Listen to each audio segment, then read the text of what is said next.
Elohim has no weakness. And so one of the princes that had the privilege of standing in the presence of God decided to rebel. And when he rebelled, he came down with 1/3 of the angels. Those are the beings that are battling with you and I. And so when we talk about warfare, it's not a joke. You are dealing with a creature that was walked in the presence of God. He knows the elders, he knows the 4 beasts, he knows the archangels. He was himself an archangel, and because he was doing business in the presence, he knows that we have lived in his presence for aeons. There is no weakness with Elohim. And so when he was judged, there was nothing he could do. He hated God, he wanted to fight God, but there was no basis. You couldn't attack this being. I was in the presence with the elders, with the 4 beasts, with the archangel. God has no weakness. Until after many aeons, he now discovered God embarked on a project, and God said, let us make man in our own image, after our likeness. And the guy was watching. God has never created anything like himself. God has never created anything in his order.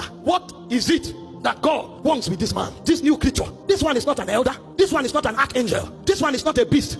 What is it God wants to create? And when God announced it, he said, I want to create a being that bears my image. He said, God has decided to create something that can carry us into God. Before now, when we checked him, there was no weakness. If he wants to create something like him, then if we get that thing, we will get God. And true to his word, when he attacked man, the heart of God was broken. Because for the first time, the angels discovered that even God could have weakness. And the weakness of God was his love for man. And so when the man fell, God was pierced to the heart. God was frustrated. For the first time, the angels saw the weakness of God. In fact, the first time God cried was because of a man. He said Jesus wept. So God too can cry because of his affection for man, because of his love for man. The devil discovered this is God's weakness. If I deal with man, I deal with God. Those of you who are parents today, you know there are many people who cannot hurt you. They look for your children because they know that if they touch your children, they touch you. Because this one is not just something God created. This one is God himself extended. Because when God created man, the Bible said when he molded the dust, he breathed into the man. So what God called man is actually God in dust.